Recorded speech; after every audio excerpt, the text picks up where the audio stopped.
Joe Biden admits that his eviction moratorium is unconstitutional, but hey, what the hell? Plus, Biden attacks Florida Governor Ron DeSantis, who absolutely clocks him. I'm Ben Shapiro. This is The Ben Shapiro Show.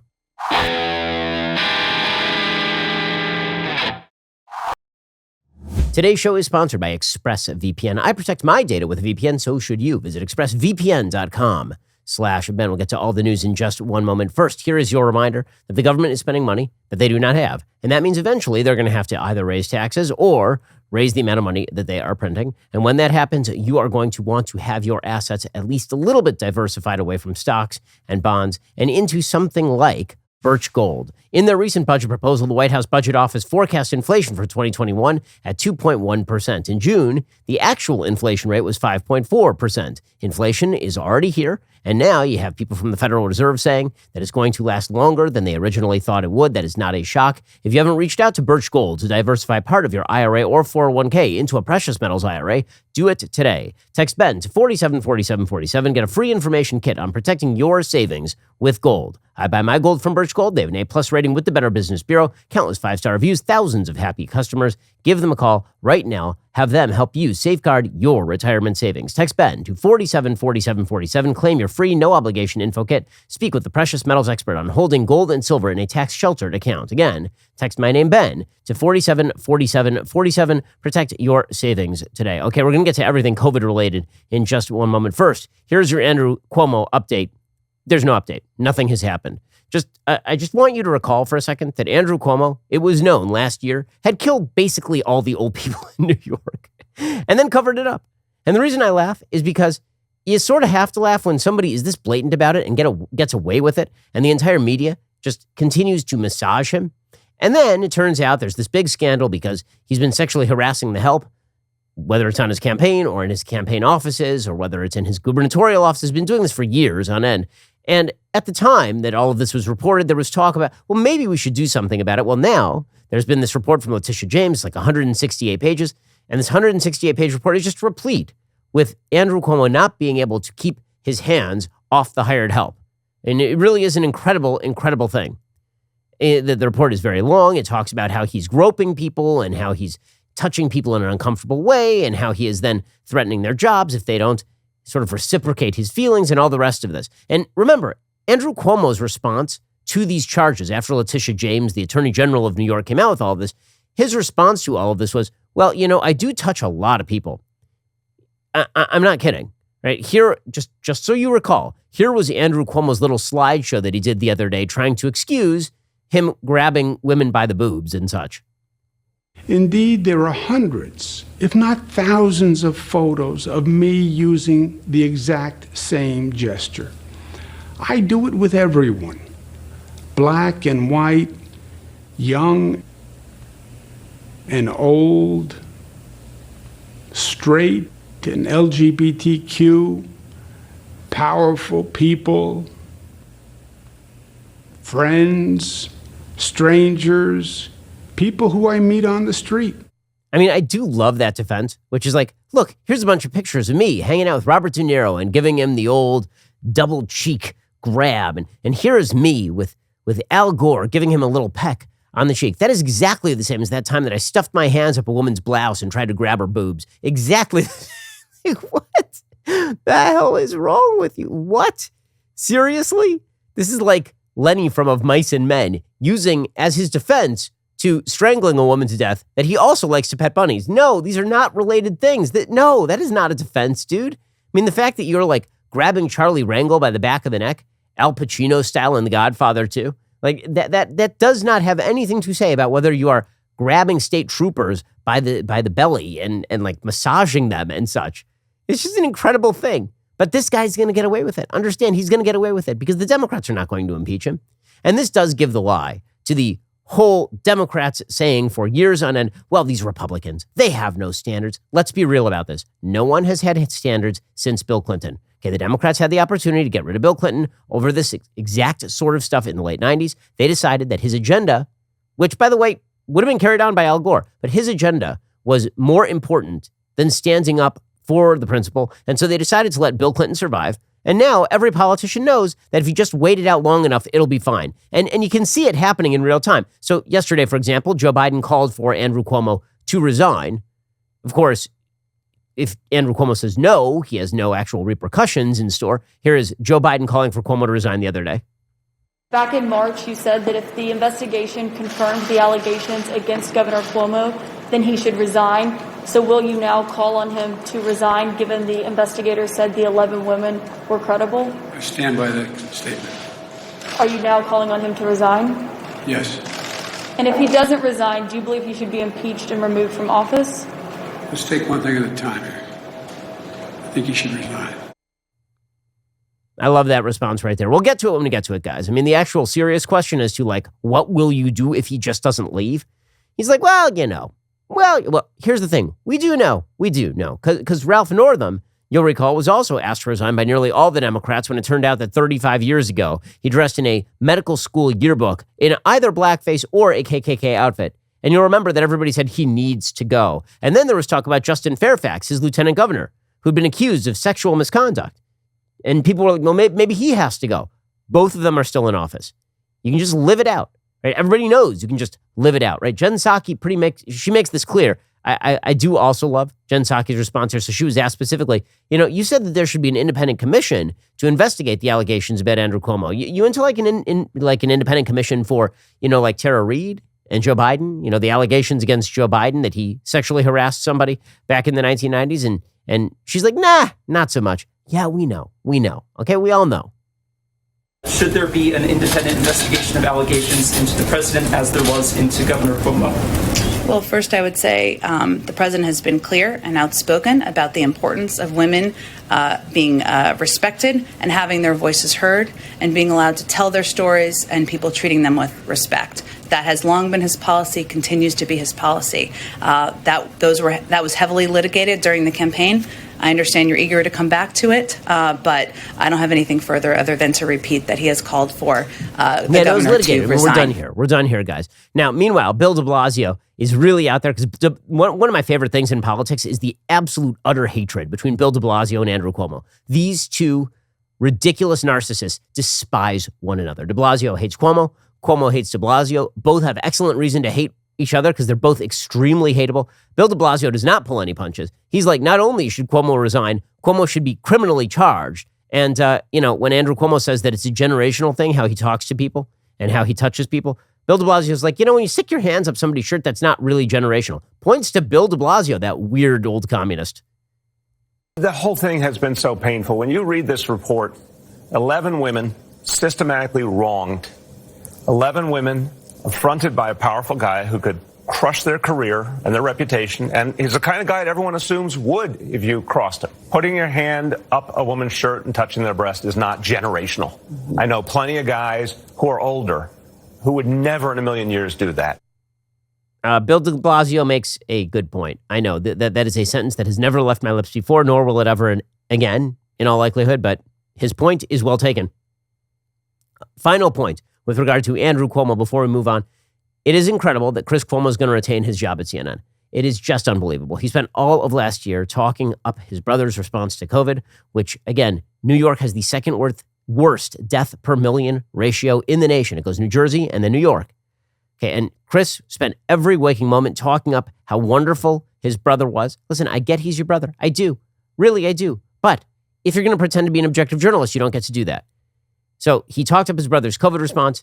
He then was advising his brother. He was writing his brother's press releases and all the sexual harassment stuff. So last night, he had the ability to cover Andrew on air. And of course, what did he do? He just ignored the story completely. It was only the biggest story in the country yesterday. He just ignored it. I'm Chris Cuomo. Welcome to Primetime. We're focused on COVID here, especially until we get the Delta variant under control. And for now, as you know, it's getting worse. Okay, so what does all this really mean in the end? It just means that there are no norms. When people say that norms are violated, that Republicans break norms, Democrats break norms, here is the thing. There are no more norms. Okay, the norms have largely been discarded. And this is why people don't trust the institutions. This is why the institutions are falling apart. And when you hear people on the left claim that authoritarianism is around the corner because of President Trump, who violated all the norms, let's be real about this. Once again, Trump was the coroner. He was not the murderer. The norms were already dead. Trump just declared them dead. Trump just came along and he said, yes, you're right. This body is cold. This corpse has been here for a while. The norms in American politics have basically been discarded. They've been gone for quite a while. And now it's just a matter of declaring them gone. And the Democrats are not being too shy about any of that. Today's case in point is Joe Biden. So Joe Biden is engaging right now in some pretty authoritarian stuff. Now, if Donald Trump had come along and said, listen, I'm about to do something I openly acknowledge is unconstitutional. Now watch me. People would have lost their minds, right? They would have said that's pretty insane. Is it not? I mean, and by the way, Trump did say wild stuff while he was president. That was authoritarian talk. I think that when he was rejecting the results of elections, that is not the kind of talk you want out of the president of the United States. But Joe Biden was supposed to be the restorer of norms. He was supposed to be the return of Captain Normalcy, right? He was the moderate guy in the room. He was not going to violate constitutional norms.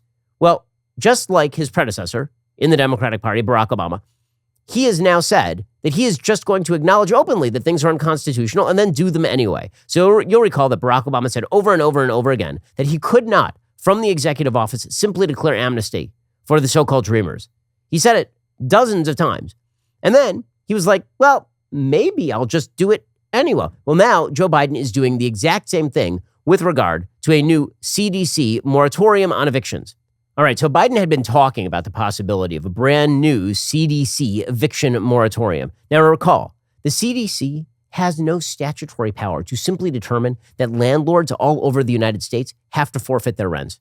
Okay, this does not exist anywhere in American law. It is an absurdity on its face, but the CDC has been pushing it for a year, like over a year at this point. The Supreme Court took this up. And they said, it's pretty obvious the CDC doesn't have this authority, and we would strike it down, but it appears that this thing is going to be moot because in a couple of weeks, it sort of just goes by the wayside, right? It expires on July 31st. And so at that point, Congress can take it up anew. But if the CDC does it anew, then we are going to say that it's unconstitutional, right? There's a 5-4 decision in which Justice Kavanaugh wrote the decision. Okay, well, now Joe Biden is saying openly, without a doubt, he's just saying it straight up, that the CDC does not have the power to declare a new moratorium, but he is going to push them to do it anyway. Right? He said this yesterday. It's an insane statement. It is a dictatorial statement. It is full authoritarian. When the president of the United States openly says, I have no authority to do X, now I'm going to try and do X. That is the definition of somebody who does not give a damn about the Constitution of the United States. Joe Biden, by the way, does this kind of stuff routinely, right? He's constantly saying, I don't think I have the power to do that from the executive office. And then he's pushed by his left flank, and suddenly he seems to reconsider. So on Tuesday, Biden announced that the CDC would push for a new moratorium on evictions before admitting that the order was, quote unquote, not likely to pass constitutional muster. Here is Biden fully again admitting he doesn't have the authority to do this while pushing the CDC to do it. Whether that option will pass constitutional measure with this administration, I can't tell you. I don't know. There are a few scholars who say it will, and others who say it's not likely to. But at a minimum, by the time it gets litigated, it will probably give some additional time while we're getting that $45 billion out to people who are, in fact, behind in the rent and don't have the money. Okay, so what he's openly saying right now is, I'm going to do an unconstitutional thing. I know it's going to get struck down by the courts, but because it takes the courts time to litigate that measure, that is going to give me additional time to do all these other things I need to do. That's about as openly cynical a move as I've ever seen in American politics. Yeah, that's not democracy dying secretly. That's not democracy dying in darkness. That's democracy dying just right in front of you, to the cheering of the media, by the way. Wait until you hear some of the headlines. I mean, Biden himself says, quote, the bulk of the constitutional scholarship says it's not likely to pass constitutional muster. But there are several key scholars who think that it may. Who, by the way, did he actually talk to? Lawrence Tribe of Harvard Law School, who became an absolute joke over the course of the Trump administration when he just started saying crazy things over and over and over again. By the way, all of this followed hard on Cori Bush. So Cori Bush is the congresswoman from Missouri, a Black Lives Matter activist who somehow adjunct member of the squad, sleeping on the steps of the Capitol building to demonstrate what it's like to be homeless. Wow, what such heroics, such imagery. And this apparently prompted Biden to make his move here. The CDC statement here, by the way, is insane. You know, there are actual fines that are associated with this. The actual fines include, for example, up to a $100,000 fine for evicting somebody.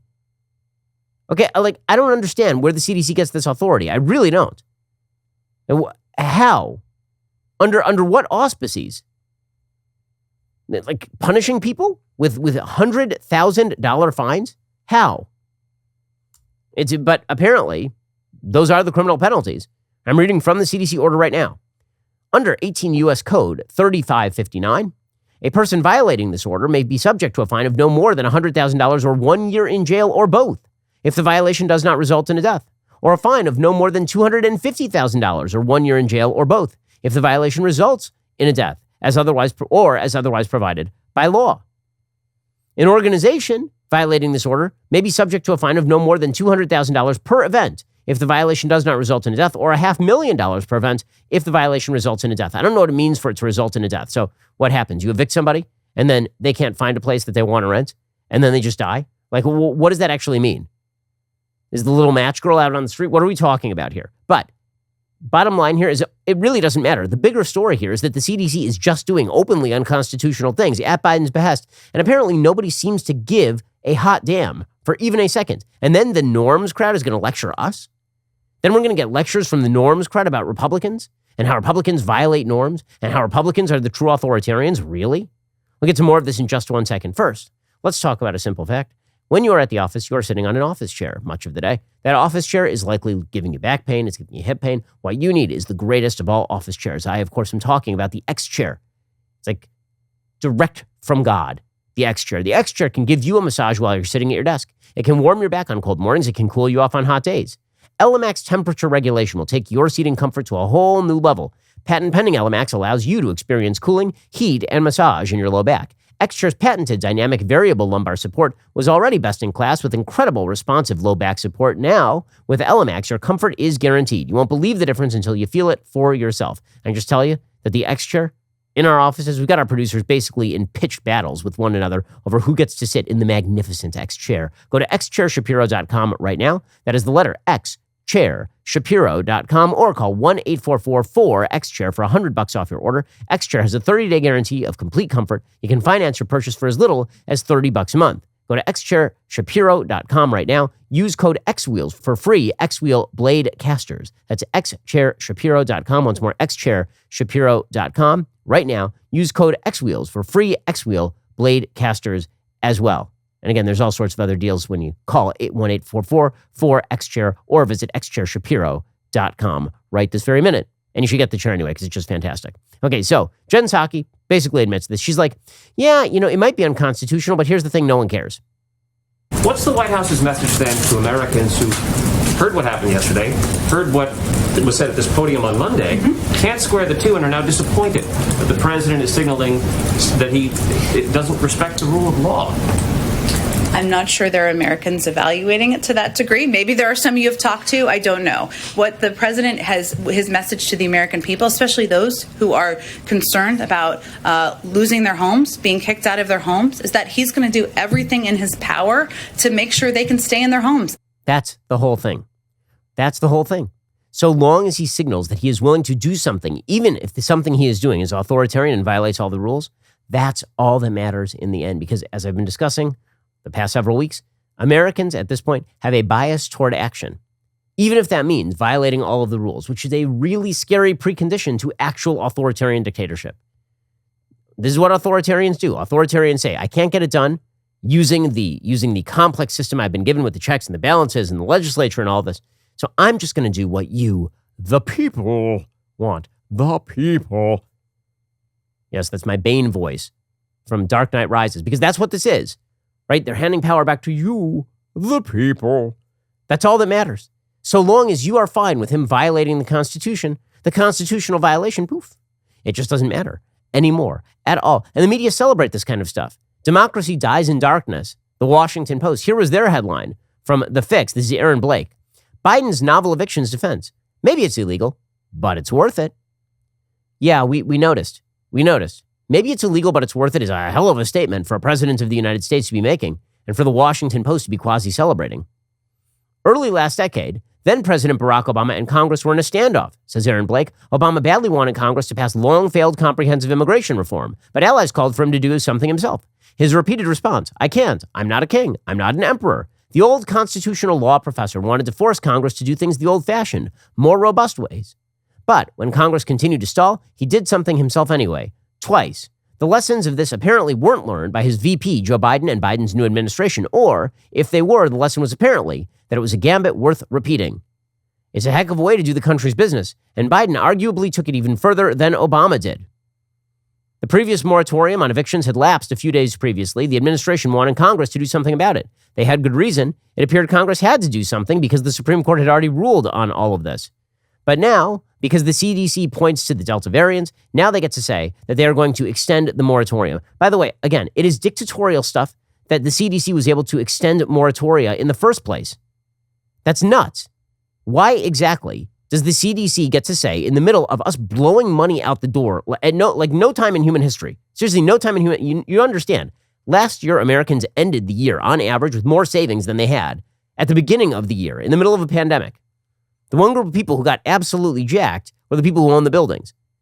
Now, the best part of all of this, of course, is going to be the unintended consequence, because it turns out when you tell developers and landowners they can't collect rent, you know what they stop doing? Building homes. So, when there is a housing shortage and when the prices continue to rise, when there's an apartment shortage and prices continue to rise, you know what the left will say? They'll blame capitalism. Right? They will have created the shortage, and then they will blame capitalism. The beautiful thing about being a member of the left is being a leftist means never having to say you're sorry. You can completely wreck all of the incentives and still blame the other guy. It's really impressive. By the way, CNN was doing the same thing as the Washington Post. Stephen Collison at CNN has a headline, says Biden shows he's ready to make drastic moves in COVID-19 fight, even if he's not sure they're legal. Well, I mean, that is a very different headline, I feel, than it would have been if, for example, Donald Trump had openly said it was unconstitutional and then done it. I have a feeling it wouldn't have been about how willing he was to help the American people. I have a feeling you would have been a lot more upset with the violation of norms, the dictatorial violation of norms. But again, it only counts as a dictatorial violation of norms when the press opposes your party. If the press is in favor of your party, then it's just you being so brave, so unbelievably brave in the face of the evil Constitution of the United States. Alrighty, in just 1 second, we're going to talk about the latest emergency talk surrounding COVID and the pitched battle that has broken out between Joe Biden and Governor Ron DeSantis of my home state of Florida. First, let's talk about the simple fact that if you ever get into credit card debt, it is a serious problem. You want to wreck your life? Getting into credit card debt is an excellent way to do it. I know people, really, who've destroyed marriages. I know people who have destroyed their livelihoods because they've gotten into credit card debt. They start racking up those giant interest fees, and now they're really behind the eight ball. Well, if you're like most of us, you do need to carry a balance on your credit cards. If those cards come with high interest rates, you need to talk to my friends over at Lightstream. You can lower your interest rate and save with a credit card consolidation loan from Lightstream. Rates start at 5.93% APR with autopay and excellent credit. Lightstream believes that people with good credit deserve a better loan experience. That's exactly what they deliver. You can get a loan from $5,000 to $100,000. There are absolutely no fees. You can even get your money as soon as the day you apply. Just for my listeners right now, you can apply to get a special interest rate discount and save even more. The only way to get that discount, head on over to lightstream.com/Shapiro. That's LIGHTSTREAM.com/Shapiro. Subject to credit approval. Rates range from 5.93% APR to 19.99% APR and includes 0.50% autopay discount. Lowest rate requires excellent credit. Terms and conditions apply. Offer subject to change without notice. Visit lightstream.com/Shapiro for more information. Alrighty, so meanwhile, the continued push for panic, it never ends. It never ends from our public health aficionados. So you have Dr. Michael Osterholm, who of course is a COVID advisor to the Biden administration, saying, you know, what we really have to be prepared for is the next variant. So you're seeing this trending pretty much every day on Twitter. We've already heard Delta Plus. Then there's Lambda. I'm looking forward to Omega. I'm looking forward to, all of them. Zeta. Let's just go through all of them. Now, here's the thing. There can be a very deadly variant that arises. Also, there's no way you're stopping it.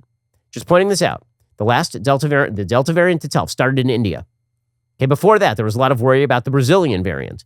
You now have a disease in COVID-19 that's infected hundreds of millions of people and is particularly active right now in tens of millions of people at a minimum. Nothing you do is going to stop the development of those variants. All you can hope is that, as in the past, variants get weaker, and also that the vaccines continue to be durable, which so far they have been.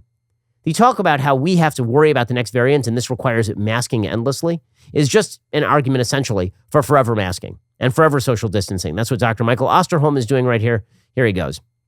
Well, basically, the variants that we're concerned about in terms of their increased risk to humans have one of three characteristics, or all three. One is they're more infectious, which we know Delta is substantially more infectious even than Alpha, which that by itself was more infectious. Number two, that they can cause more severe illness, just related to the question you just asked about does it cause more severe illness for the number of people who are infected? And number three, does it have a way of evading immune protection? Is it somehow get around the vaccines or get around the protection you get from natural infection? And any one of those three characteristics could make another variant worse. And if you add all of them together, it could be worse. We don't have any evidence right now we have one that's worse, but I agree with Dr. Fauci that it surely is possible that one that could be more infectious than Delta, which would be hard to imagine that being the case, could actually happen, and we have to be prepared for that. Okay, and how exactly would you recommend that we're prepared for that? Really? I mean, everyone who's getting vaccinated is getting vaccinated. Everybody who's not is not. So what exactly is your remedy? And the answer is there is no remedy. It's just lockdowns and masking all the way down. And you get praised by the media, of course, if you do this sort of stuff, even if it's completely ineffective. Better for you to ruin the school years of millions of children than to take rational public health measures directed based on the evidence. This is why you have the Illinois Governor, J.B. Pritzker, who has presided, by the way, over a not particularly successful COVID response, talking about a new school mask mandate. Because of the lower rates of vaccination among teens aged 12 to 17, because the vaccine has not yet been approved for children under 12, because there are many people who are reluctant across some of the districts to adopt the CDC's guidance, effective immediately, all P12 schools and daycares in Illinois must follow the CDC guidance of universal masking inside, regardless of vaccine status. Again, the evidence to support these sorts of proposals are skimpy at best and non-existent at worst. J.B. Pritzker will be championed now by the media as a wonderful man who is standing up to the evils of COVID. I'm just going to point out to you that Illinois has a death rate of, right now, 204 per 100,000 people. Those are the death rates from coronavirus as of August 4th, 2021. Illinois is at 204.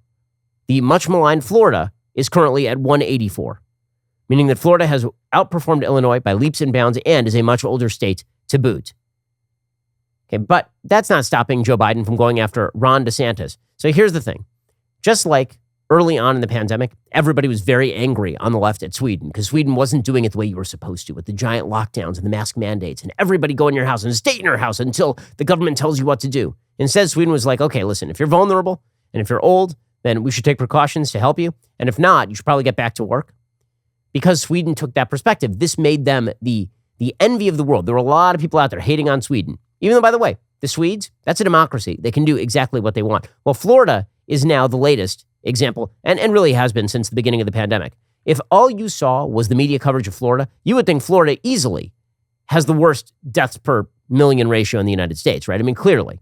If you just stack up all the headlines about Ron DeSantis and the evils of Florida next to the headlines about, say, New York or New Jersey, where the governors have been treated as though they are amazing at this, up to and including today, by the way, the governor of New Jersey, Phil Murphy, who's an idiot, was out there yelling at some anti-vaxxers, and people on the left were like, whoa, what an amazing governor. Meanwhile, Ron DeSantis is a terrible governor. Just going to point out, New Jersey has the #1 worst death per million ratio in the United States. Ron DeSantis' death per million ratio of COVID in Florida is approximately about 55%, 60% of what New Jersey's is. And New Jersey's at 300, and Ron DeSantis' Florida is at 184. So what the media like to do is they like to pick on DeSantis when there's a surge in Florida. So it is all based on timing. They never give you the overall death stats from Florida because that debunks the argument. Instead, they point out when Florida is having a surge. Right? That's a big deal. When Florida has a surge, that's a huge deal. And so this prompted Joe Biden yesterday to go after Ron DeSantis. Now, again, there's another reason they're going after DeSantis, and that is that Joe Biden is very much afraid that Ron DeSantis is going to be the Republican nominee for president in 2024 and could could dismantle him in a debate, frankly. Not only because Joe Biden is not sentient, but because DeSantis is actually fairly good at this. So here was Joe Biden going after the governor of my state, Ron DeSantis, yesterday. Just 2 states, Florida and Texas, account for 1/3 of all new COVID-19 cases in the entire country. Just 2 states. Look, we need leadership from everyone. If some governors aren't willing to do the right thing to beat this pandemic, then they should allow businesses and universities who want to do the right thing to be able to do it. I say to these governors, please help. But if you aren't going to help, at least get out of the way of the people who are trying to do the right thing. Oh, they're trying to do the right thing. Oh, Joe Biden, what a stellar example of a man trying to do the right thing. Well, Ron DeSantis was not taking the sitting down. He went directly back at Biden, which, by the way, is one of the reasons he's so popular among Republicans. And he went back at him, just face planted him. So he did a press conference yesterday in which he said, listen, Mr. President, you seem very intent on masking people up and locking them down. And if you are interested in renewed lockdowns, I will stand in your way. By the way, this is a political battle that is very bad for Joe Biden. Joe Biden right now is sinking his own political approval rating because Americans are highly pessimistic about the future of the virus. They're pessimistic about the ability of government to stop it. They're pessimistic about Joe Biden's presidency now. And Ron DeSantis knows this. This is not a good battle for Joe Biden to pick. He picked the wrong guy to pick on. Here was DeSantis face planting him yesterday. If you're coming after the rights of parents in Florida, I'm standing in your way. I'm not going to let you get away with it. If you're trying to deny kids a proper in-person education, I'm going to stand in your way, and I'm going to stand up for the kids in Florida. If you're trying to restrict people, impose mandates, if you're trying to ruin their jobs and their livelihoods and their small business, if you are trying to lock people down, I am standing in your way, and I'm standing for the people of Florida. Now, the problem for the left is that they wish that DeSantis was some sort of anti-vax advocate. DeSantis has been super pro-vaccination. DeSantis' state trenched out the vaccinations based on age while the CDC was telling people not to. DeSantis has been pushing vaccinations extremely hard, but DeSantis does recognize something that the rest of us should also recognize, which is that for public policy purposes, this pandemic is no longer in the hands of the government. Everybody who wants to be vaccinated has now been vaccinated. If you want to get vaccinated tomorrow, that can be your lucky day, because every day can be your lucky day. We all have the ability to get the vaccine at this point, which means government no longer has a role here. DeSantis knows this. DeSantis doubled down on this. He says, listen, we're not going to be Dr. Fauci's biomedical security state. That's not how we make decisions here in the state of Florida. And so I think the question is we can either have a free society or we can have a biomedical security state. And I can tell you, Florida, we're a free state. People are going to be free to choose to make their own decisions about themselves, about their families, about their kids' education, and about putting food on the table. Okay, DeSantis didn't stop there. He pointed out that it's kind of weird that Joe Biden is singling out Florida because Florida ranks middle of the pack in terms of deaths per million and is the second oldest state in the union after the great state of Maine, which has approximately 7 old people in a moose. Here was DeSantis saying, weird that Joe Biden would single out Florida. Joe Biden has taken to himself to try to single out Florida over COVID. This is a guy who ran for president saying he was going to, quote, shut down the virus. And what has he done? He's imported more virus from around the world by having a wide open southern border. You have hundreds of thousands of people pouring across every month. And it's not just from Mexico. In fact, it's rarely from Mexico. You have over 100 different countries where people are pouring through. Not only are they letting them through, they're then farming them out all across our communities across this country. Okay, and he is exactly right about that. DeSantis continued along those lines. He says, listen, why don't you do your job? You're saying I'm not doing my job. How about you do your job? Like secure the southern border instead of shipping people with COVID into communities like McAllen, Texas. Why don't you do your job? Why don't you get this border secure? And until you do that, I don't want to hear a blip about COVID from you. Thank you. Okay, correct. Okay, so there's a reason why Biden is running a little bit scared of Ron DeSantis at this point. And there's, again, a reason why the Biden administration is targeting one governor above all the other governors, and that is because DeSantis is the governor of a swing state. He's pretty popular down here, and he's been doing a very, very good job. Okay, by the way, and points to DeSantis for standing strong on this stuff. There are other governors who are not, like Asa Hutchinson, who's the Republican governor of Arkansas. He had signed into law a bill banning mask mandates. And now he says, I wish I hadn't signed that bill. He's trying to backtrack that. I don't know, for the love of the media or something, because here is the record on mask mandates. There is no evidence that mask mandates are successful anywhere. There's no correlative evidence that demonstrates that mask mandates cause people to mask up in vast numbers, as opposed to just virus spreading in particular community. There's no evidence that mask mandates have any real impact on human behavior, generally speaking, because there's no way to enforce them. Nonetheless, here's Asa Hutchinson trying to please the Democrats, which of course is always a fool's errand. Well, I signed it at the time because our cases were at a very low point. I knew that it would be overridden by the legislature if I didn't sign it, and I was not supportive of, I'd already eliminated our statewide mask mandate. And so, I signed it for those reasons, that our cases were at a low point. Everything has changed now. And yes, in hindsight, I wish that had not become law.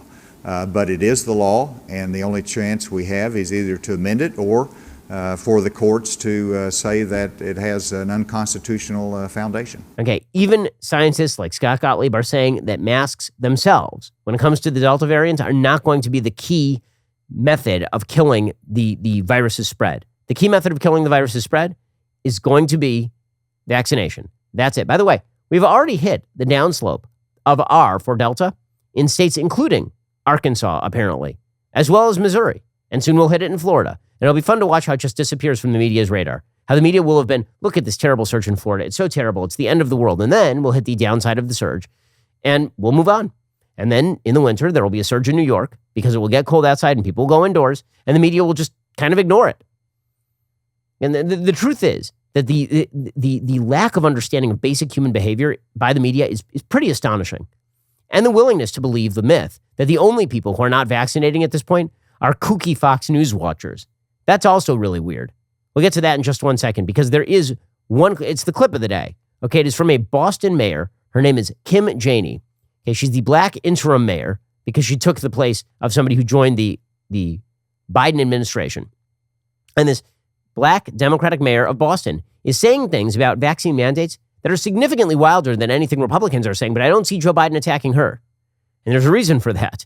And it's openly political. We'll get to that in just one moment. First, even when the world is falling apart, there is one thing that is in your control, your beard, and the products you use to ensure that you've got a beard to rival the likes of Matt Walsh and Jeremy Boring and the rest of the very beardy crew at the Daily Wire. If you're currently growing or maintaining a beard, you need Beard Supply. Beard Supply's products reduce any itchiness and keep your beard looking full.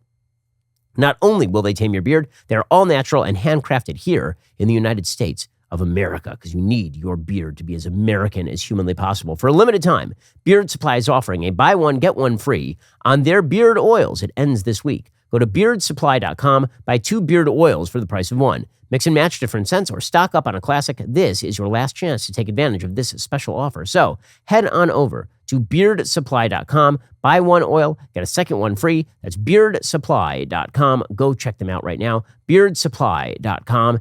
Buy 1 oil, get a second one free, and make that beard more magnificent than it has ever been with beardsupply.com. Go check them out right now. Alrighty, in just 1 second, we'll get to the attack on vaccine mandates of the day from a black Democratic mayor.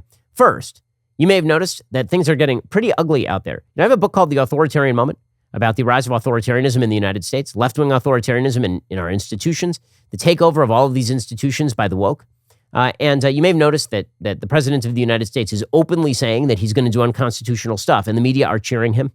Yeah, I think it's a good time for you to go get a copy of my book, The Authoritarian Moment. It is number 3 on the New York Times bestseller list this week.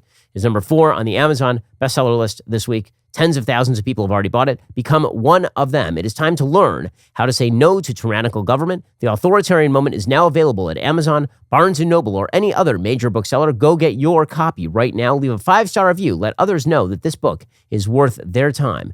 I always appreciate that you buy it. Also, you may have noticed that the world has gone mad. American politicians are acting increasingly authoritarian. Well, that's why it's never been more important that we get together and talk about it, especially over your favorite, the cigars and the whiskey backstage. And that is why we are giving away a trip for 2 to come hang with us, your favorite Daily Wire host, backstage here at our Nashville studio. You can meet us all, tour the studios and offices, get a great swag bag of merch, watch us debate on the show live. But You're going to want to hurry because this is your last chance. So if you're not a member yet, head on over to dailywire.com/backstage, enter code backstage in at checkout for 25% off your membership and get automatically entered to win one of the coolest trips you will ever take. It's something you're going to remind your children and grandchildren of hundreds of years from now when they write your life story. This will be a seminal moment in your life story.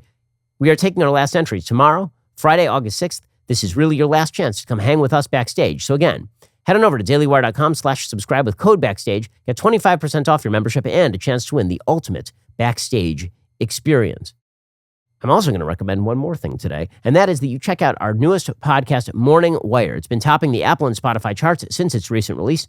It's the only daily news podcast that values your time and the truth. And while we're working overtime to bring you the news you need to know, we need your help to keep the facts trending toward number one. So subscribe right now to Morning Wire on Apple, Spotify, or wherever you listen to podcasts. Leave a 5-star review if you like what you hear. Brought to you by Daily Wire editor-in-chief John Bickley and co-host Georgia Howe. Morning Wire will wake you up with the latest developments in politics, sports, culture, and education, all with a heavy emphasis on the facts in 15 bite-sized minutes, perfect for your daily commute. Again, subscribe to Morning Wire on Apple Podcasts, Spotify, and everywhere you listen to podcasts so you don't miss a beat.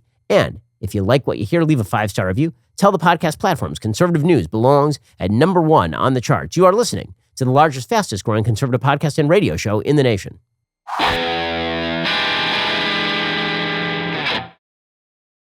Now, you may have noticed that Joe Biden is attacking Ron DeSantis and Greg Abbott and only Republican governors. But what's weird is that there are some Democrats who are pretty darned hesitant about things like vaccine mandates and vaccine passports. One of those people is the current mayor of Boston, a woman named Kim Janey. She, of course, took over for the former mayor, Marty Walsh, who left to become Secretary of Labor under Joe Biden. She is currently running for a full term. And Kim Janey, she got pretty damn spicy about all of this. She got very, very angry, I think rightly so, about some of the vaccine mandate stuff. But she's using language that is very, I mean, when I say spicy, I'm talking about like she took out like the full package of pepper and just tossed it right on top of this. Here was Kim Janey, the mayor of Boston, a hardcore Democrat. There's a long history in this country of people needing to show their papers during slavery, post-slavery, as recent as, what an immigrant population has to go through here. We heard Trump with the birth certificate nonsense. Here, we want to make sure that we are not doing anything that would further create a barrier for residents. Okay, and this is my favorite. She says, anything that would further create a barrier for residents of Boston or disproportionately impact BIPOC communities. BIPOC communities are people of color. Okay, so she's now comparing vaccine passports to slavery. And that's what she's doing. And she's also saying that it disproportionately impacts black people. That's kind of an amazing statement. I don't see Joe Biden going after her. Right? Where is Joe Biden? Why isn't he saying, you need to get out of the way? Either do the right thing or get out of the way. Weird. He's not taking on the Democrat who's saying this, I noticed. Also, he is not. I've noticed very little from the Biden administration about how do you convince the disproportionate number of black people who have not gotten vaccinated to get vaccinated. And it's good. I've said before, I think it's going to be a lot of fun to watch Bill de Blasio. And now they're talking about doing this in LA, by the way. Watch Bill de Blasio try to ban some 70% of black people from being able to go to restaurants. Because that's what the vaccine passport does. 70% of black people in New York City are not vaccinated. By far the highest rate of non-vaccination among any demographic group in New York City. So what happens when suddenly black people can't go to restaurants and can't go to gyms and can't go to indoor spaces, can't go to a Yankee game? How does he think that's going to work out for him? The entire Democratic Party has forwarded the lie that disparate impact means that discrimination has taken place. So I could easily say something like, well, you know what? If it's a neutral rule, then whether it disproportionately impacts one group of people or not really makes no difference. It's a neutral rule, right? But Democrats don't have that foot to stand on. They can't say that. If Democrats were to acknowledge that personal behavior is responsible for its own consequences, then they couldn't make the case that they are constantly making about America's evil racism, which they're always blaming for every disparity in American life, from wealth and income inequality to single motherhood to drug abuse. Right? They're constantly attempting to chalk up every disparity in American life to systemic racism. So how do they run away from this one exactly? That's what I find so amusing here. When Kim Janey says that any policy that disproportionately impacts BIPOC communities must, of course, be discriminatory. And she's talking about vaccine passports. Get ready, gang, because that is going to be the left's line, and it's going to be fun to watch the left eat the left. Of course, the left could just take multiple positions at the same time. They're fond of doing that. In fact, that's exactly what AOC, the estimable, irrepressible, so fresh, so face AOC has been doing. So yesterday, she was caught on tape doing a photo op with her face mask on, and then immediately after the cameras are off, she's like, yeah, this mask is stupid, and I'm not wearing it anymore. It was kind of funny. Oh, Corey had to run to a hit. She's There she is. She's fine. She's not wearing the mask. She puts on the mask just for the photo. 1, 2, 3.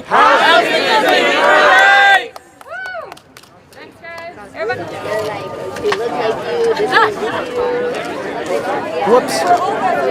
No mask. Whoopsie doodle. Whoopsie doodle. Just like she is constantly talking about income inequality, but then she parks her Tesla illegally outside the Whole Foods. The rules never apply to the special people, as we say over and over and over again. Okay, well, I did want to bring you one piece of news that I personally found highly amusing, and I wanted to give you an update on. So, yesterday, Axios reported that Politico's newsroom is now attempting to unionize with the News Guild. Okay, so this means that Politico's staff apparently are now joining like the New York Times and a bunch of other left-wing publications in attempting to unionize, which is usually really bad for business. Okay, usually it means that you are artificially increasing the labor rate. It means that you are artificially increasing the benefits. It means that you're costing the company more money, which generally tends to remove from the bottom line and crimp growth, right? This is why so many private sector unions have basically dismantled at this point. But apparently, the Politico staffers are apparently very, very into forming a union. Here is the part that I love the most. Okay, this is pretty spectacular. According to Axios, organizers are currently trying to gather signatures for a statement to present to management in the coming weeks, asking for recognition of the union. The union drive covers employees of Politico and E&E News, an energy and environment trade publication Politico acquired last year, according to a Politico staffer. Politico added about 65 reporters and editors via that deal. There are about 375 editorial staffers at both Politico and E&E total. So, what drove all of this?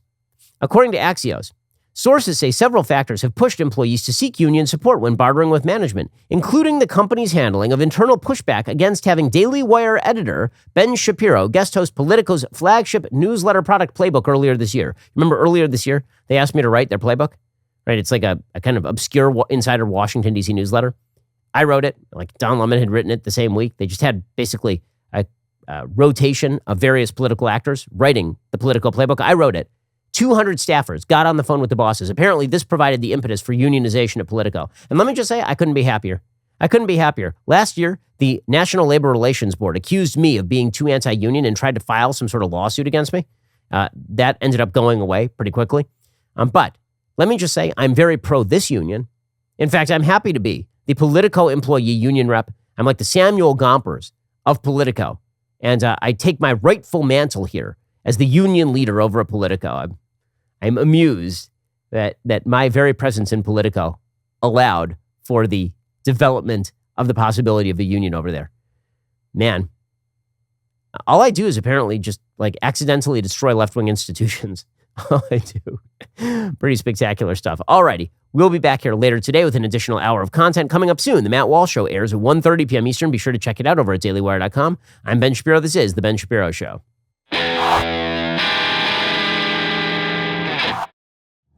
The Ben Shapiro Show is produced by Elliot Feld. Executive producer, Jeremy Boring. Our supervising producer is Mathis Glover. Production manager, Pavel Wydowski. Associate producer, Bradford Carrington. Host producer, Justin Barber. The show is edited by Adam Sayevitz. Audio is mixed by Mike Coromina. Hair and makeup is by Fabiola Cristina. Production assistant, Jessica Kranz. The Ben Shapiro Show is a Daily Wire production. Copyright, Daily Wire 2021. John Bickley here, Daily Wire editor-in-chief. Wake up every morning with our new show, Morning Wire. On today's episode, we speak to Dr. Marty Makary about whether mask and vaccine mandates are backed up by the evidence, backlash builds against Andrew Cuomo, and an Olympic athlete flees Belarus. Join us and get the facts first on the news you need to know with our show, Morning Wire.